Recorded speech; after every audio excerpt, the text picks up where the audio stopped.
So, we are here to discuss the topic of population genetics. Population genetics. हमें पता है कि population जो होती है वो ग्रुप ऑफ सेम स्पीशीज होती हैं, तो उसमें सेम स्पीशीज साथ में जुड़ के एक पॉपुलेशन बनाएंगी। और पॉपुलेशन जेनेटिक्स जो होती है वो स्टडी करती है उन सारे चेंजेस को जो भी अलील्स के अंदर हुए हैं एक पर्टिकुलर पॉपुलेशन के अंदर।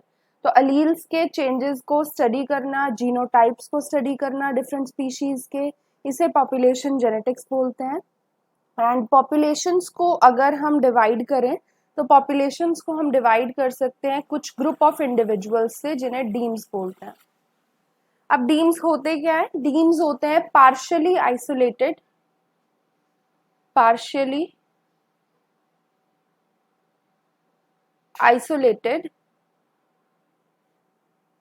Breeding groups. Partially isolated breeding groups. So ये ग्रुप ऑफ इंडिविजुअल्स हैं जो पार्शियली एक दूसरे डीम से आइसोलेटेड होते हैं और अपनी ही डीम के अंदर के मेंबर्स के साथ ब्रीड करते हैं। तो इसके अंदर होता क्या है? इसके अंदर एक टर्म हम यूज करते हैं जिसे जीन पूल बोलते हैं। Gene pool.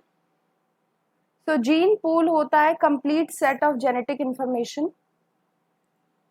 Complete set of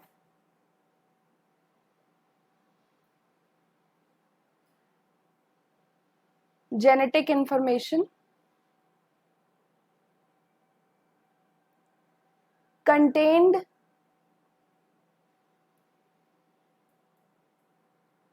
within the members of a population.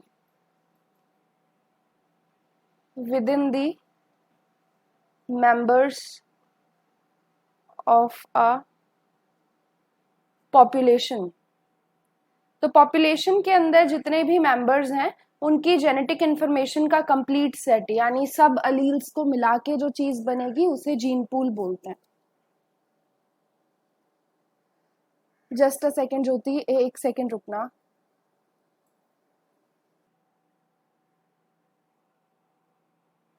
So here we have discussed the demes, which are partially isolated breeding groups, and gene pool, which is the complete set of all the genetic information जो भी एक population के members के अंदर होगा। अब gene pool में होता क्या है? तो इसके अंदर सारी genes and सारी alleles होते हैं, all genes and all alleles जो भी population के members के अंदर होगी, सारी genes सारी alleles। अब पॉपुलेशन जेनेटिक्स हमें क्या करता है? पॉपुलेशन जेनेटिक्स हेल्प करता है इन जीन्स और अलील्स की फ्रीक्वेंसी पता लगाने के लिए, यानी कितनी फ्रीक्वेंट है ये जीन पूल में, कोई पर्टिकुलर अलील कितने ज़्यादा इंडिविजुअल्स में प्रेजेंट है, या कोई पर्टिकुलर जीन कितने ज़्यादा इंडिविजुअल्स में प्रेजेंट है एक ही जीन पूल के, और उनके अंदर टाइम के अकॉर्डिंग कितना कितना चेंजेस आ रहा है। अब अलील फ्रीक्वेंसी किस तरीके से निकाली जाती है तो वो हम डिस्कस करेंगे। So let's rub this off. Okay. So अब हम करेंगे calculation of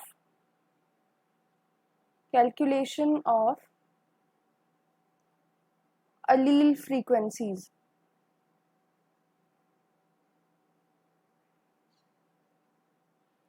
calculation of allele frequencies. तो अलील फ्रीक्वेंसी को किस तरीके से हम कैलकुलेट कर सकते हैं? तो अलील आपको पता होगा कि एक जीन जो होती है उसकी दो अलील्स होती हैं हमारे पास। अब वो दोनों अलील्स जो होती हैं वो सेम भी हो सकती हैं, अलील 1 एंड अलील 2। तो ये जो अलील्स हैं ये सेम भी हो सकती हैं, अगर सेम होगी तो उसे होमोजाइगस कंडीशन बोलते हैं, और अगर डिफरेंट होती है तो उसके लिए हम heterozygous condition, heterozygous term use करते हैं। अब फॉर एग्जाम्पल हमें कुछ चीज गिवन है। फॉर एग्जाम्पल हमें गिवन है कि जो जीनोटाइप है, अलील की फ्रीक्वेंसी निकालने के लिए हमें जीनोटाइप की फ्रीक्वेंसी पता होनी चाहिए। फॉर एग्जाम्पल हमें गिवन है कि कैपिटल ए जीनोटाइप की जो फ्रीक्वेंसी है, जीनोटाइप, ये लगभग इतने इंडिविजुअल शो कर रहे हैं, 114 इंडिविजुअल शो कर रहे हैं। एंड हमें पता है हेट्रोजाइगस जीनोटाइप जो है वो कितने शो कर रहे हैं, तो हेट्रोजाइगस जीनोटाइप शो करने वाले इंडिविजुअल्स हैं 76।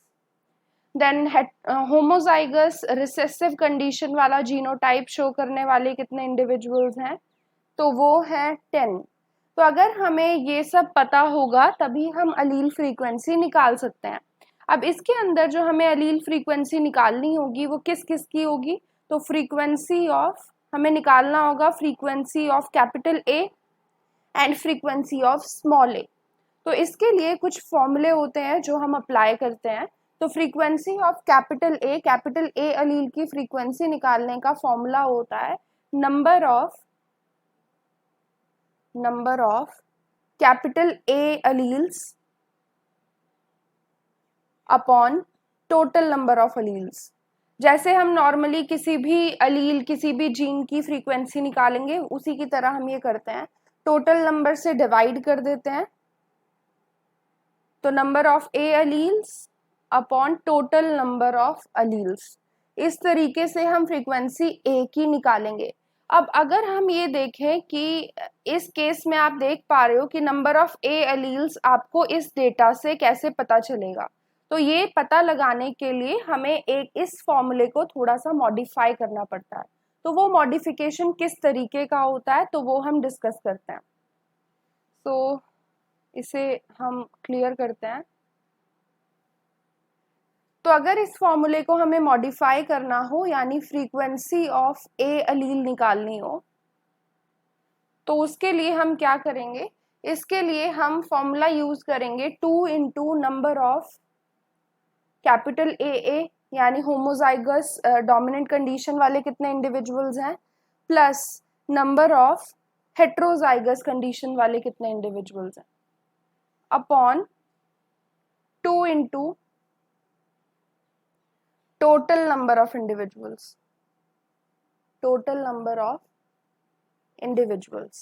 तो फॉर एग्जाम्पल अभी हमने देखा था कि कैपिटल ए 114 था, कैपिटल ए स्मॉल ए 76 था, स्मॉल ए 10 था।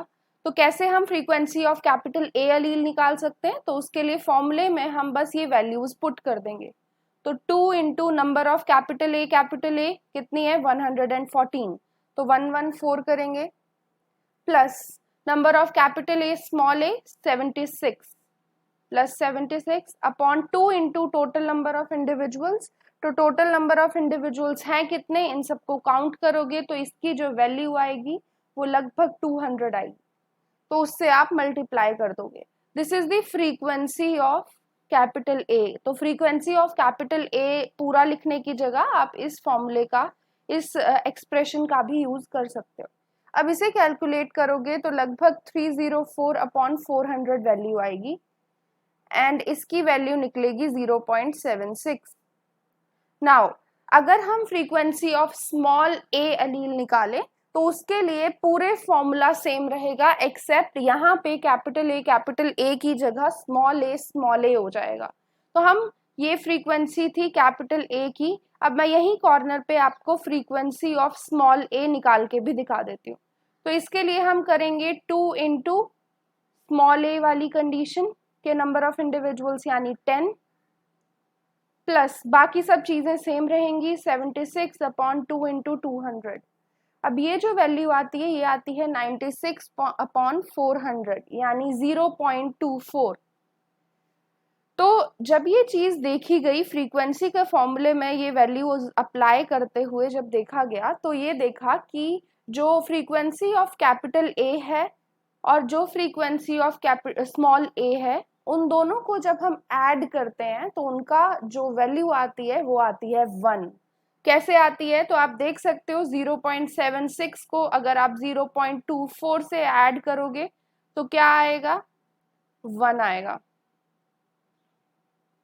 1।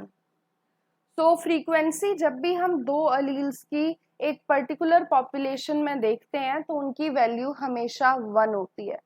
अब क्या चीज यूज की जाती है, हम जब फ्रीक्वेंसी ऑफ कैपिटल ए बोलते हैं या फ्रीक्वेंसी ऑफ स्मॉल ए बोलते हैं उसके लिए हम टर्मिनोलॉजी यूज करते हैं। फॉर एग्जाम्पल इसके लिए हम यूज करते हैं पी स्मॉल पी एंड इसके लिए हम यूज करते हैं Q। सो बोला जाता है P प्लस Q की जो वैल्यू होती है वो हमेशा 1 के बराबर होती है। So you have to remember that P plus Q is equal to 1 according to the Hardy Weinberg principle. क्योंकि पॉपुलेशन जेनेटिक्स में जो भी एलील्स की फ्रीक्वेंसी निकालने के लिए जो एक चीज यूज की जाती है, एक थ्योरी यूज की जाती है, उसे हार्डी-वेनबर्ग प्रिंसिपल बोलते हैं। तो उसके अकॉर्डिंग बोला जाता है कि P और Q की वैल्यू हमेशा 1 के इक्वल होती है। तो आपको दोनों केस में अलील्स की फ्रीक्वेंसी निकालने की ज़रूरत नहीं होती। एक ही अलील की फ्रीक्वेंसी अगर आप निकाल दो तो उसी से आप इस फॉर्मूले का अप्लाई करके, यानी 1 से माइनस अगर हम 0.76 कर देते तो हमारा आंसर डायरेक्टली 0.24 आ जाता। तो एक अलील की फ्रीक्वेंसी से हम दूसरे अलील की फ्रीक्वेंसी इजीली निकाल सकते हैं by subtracting it with 1। Clear है Jyoti? Yes ma'am. Okay, so let's clear this now. अब हम देखेंगे कि हमें डायरेक्टली अगर विदाउट फॉर्मूला अगर हमें निकालना हो P और Q तो उसके लिए हम क्या चीज यूज करेंगे। तो P निकालने के लिए डायरेक्ट फॉर्मूला होता है frequency of capital A plus half of the frequency of capital A small a। यही चीज हमने की थी वहां भी अप्लाई, इसीलिए आप देख सकते हो कि वहां पे हमने क्या किया था, ये हाफ है, यहाँ 1 है, इसका एलसीएम लोगे तो 2 आएगा, यहाँ ऊपर 2 आ जाएगा। वही चीज हमने करी थी कि 2 into frequency of capital A plus frequency of heterozygous upon 2 into population वाला हमने टोटल नंबर ऑफ इंडिविजुअल्स किए थे। तो उसके लिए आप ये फॉर्मूला भी यूज करते हो। नेक्स्ट अगर आपको Q निकालना है तो उसके लिए भी आप सेम तरीके का फॉर्मूला यूज कर सकते हो, बस कैपिटल A की जगह आप स्मॉल a लिखोगे plus half of the frequency of small a capital A small a heterozygous वाली कंडीशन। तो इस तरीके से ये फॉर्मूले भी आप अप्लाई कर सकते हो अगर आपको directly frequency of capital A या फ्रीक्वेंसी ऑफ स्मॉल a यानी the frequency of genotypes given है। तो जीनोटाइप्स की फ्रीक्वेंसी अगर आपको गिवन होगी तो जीनोटाइप फ्रीक्वेंसी के बेसिस पे आप अलील की फ्रीक्वेंसी इजीली निकाल सकते हो। तो याद रखना कि अलील एंड जीनोटाइप की फ्रीक्वेंसी की जो वैल्यू होती है ये काफी इंपॉर्टेंट है। The allele and genotype frequency, allele and genotype frequency must always be between 0 and 1। हमेशा इनकी वैल्यू 0 और 1 के बीच में होती है, कभी भी नेगेटिव वैल्यू या 1 से ज्यादा वैल्यू नहीं होती है। This is a very important point two remember.